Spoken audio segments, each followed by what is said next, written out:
Hi everyone, welcome back to 3001. This is Corey here. Today we're going to talk about product development. We're going to get into the differences of products and services, and we're going to talk about the steps you go through to develop a new product, and then we're going to talk briefly about what causes products to fail sometimes. So by the end of today's lesson, you will be able to describe exactly what makes a service unique. So today, even though we're learning a lot of stuff, it's actually a bit easier, the goal of the class, what you're hoping to identify by the end of the class. We kind of keep it that way because a lot of it's a big stuff to think about. What is a product? A product can be defined as anything that is offered to a market for consumption in one form or another that satisfies a need, that provides value. Remember, money doesn't always have to be involved in a product exchange. There can be exchanges of different product for product, products for services. Those are still products, but the idea is that product offers value.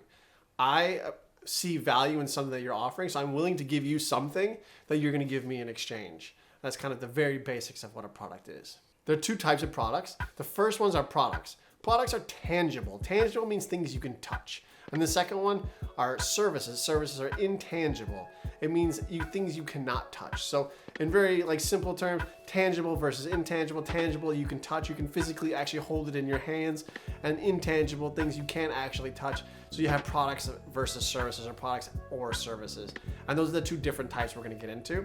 There are some unique characteristics that describe what a service is. So very basic, as I said, products are tangible things, but services are broken down into 4 unique characteristics that describe exactly what a service is. So the first characteristic of a service is it's intangible, as I said, something you can't touch. The second one is inseparability. If you take my class and it's a great class, but then you take another class, or maybe you have all of your classes, you love all your classes, but you don't like the dorms, or you don't like the way that the cafeteria is set up, or something like that. Ultimately, what that means is that you dislike the University of Minnesota, but it's not based on the class that you're taking. You're reaching this overall opinion based on the other things that are involved in it, because you can't separate the different areas. So you have, like I said, you have the one side where it's the classes that you're actually in, which you find enjoyable, but the overall negativity of, say, the cafeteria, the dormitory type of stuff is more powerful than the actual classes you're taking. You could ultimately say, I don't like the University of Minnesota. It's inseparable in that type of situation as well. It all kind of gets mushed together. The next one's inconsistency. To me, the perfect example is the classes you have. Think about every single class you've ever taken, even at university, if you've taken in colleges, you've taken high school, middle school. Every class is completely different. Even coming from the same professor, you could have the same professor, and each lecture is slightly different depending on how they feel. Are they having a good day? Are they having a bad day? Hi everyone, welcome to 3001. It's Corey here, and today we're going to be talking about the decision-making process. So by the end of today's lesson, you'll be able to... Every professor, of course, has lectures or lessons that they enjoy more than others, and so you have to think about, that's the inconsistency of it. It's never the same. We've all been to restaurants where, even your favorite restaurant, where sometimes you go there and you're like, today wasn't that good for whatever reason.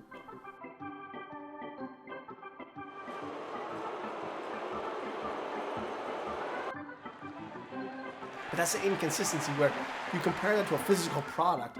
It's going to be exactly the same 99.9999% of the times, right? Because it's made in a factory. But services are always slightly different. And think even yourself, you go to a restaurant, you're like, that's fantastic. And then your friend goes to the restaurant, and you're like, it's okay, I don't really like it. I didn't have a good experience, right? And because it's inconsistent, humans just are inconsistent. It's impossible to keep us together so that we're always consistent every single time. We're not robots. The last one is inventory. So if you think about, you have to have doctors or dentists at the office, even if there are no customers there. A good example for me is I used to deliver pizzas when I was back in college and high school. I worked at Pizza Man. When I used to work there on Friday nights, there'd be like 8 or 9 delivery drivers. And sometimes it just wasn't busy. We would all be just standing there waiting around. There's nothing you can do. You still have to pay us, even though there's nothing to do. There are no customers or no orders. You still have to pay everyone to do their job. So you can't really control the inventory like you can in products. It's easier to have set inventory, more or less depending on the situation.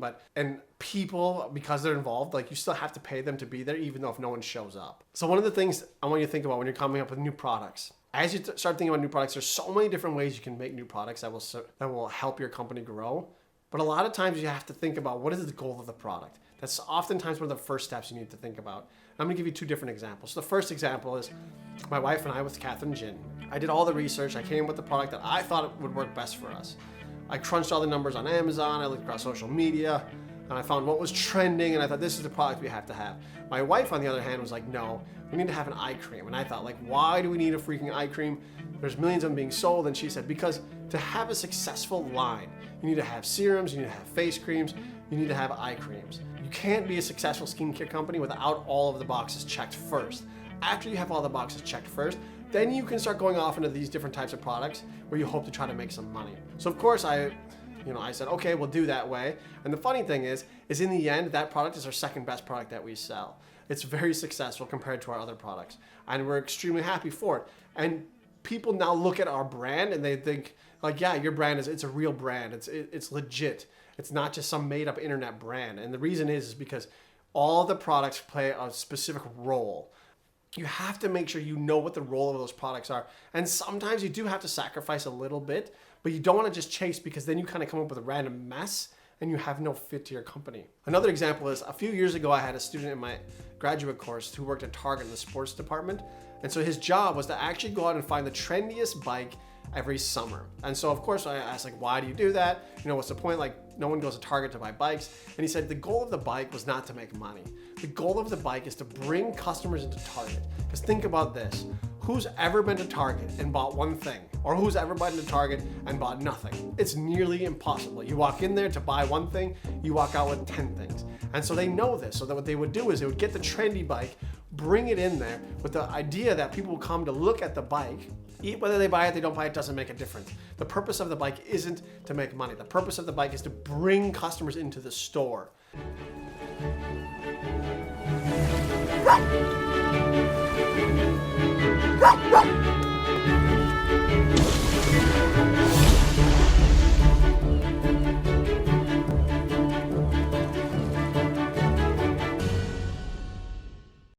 The strategy of that specific product is very different than the other products. If you think of products like paper towels and toilet paper and toiletries, those are products that they probably make more money on, but they don't advertise those as much. They push the trendy products that they know will get people excited and come into the store.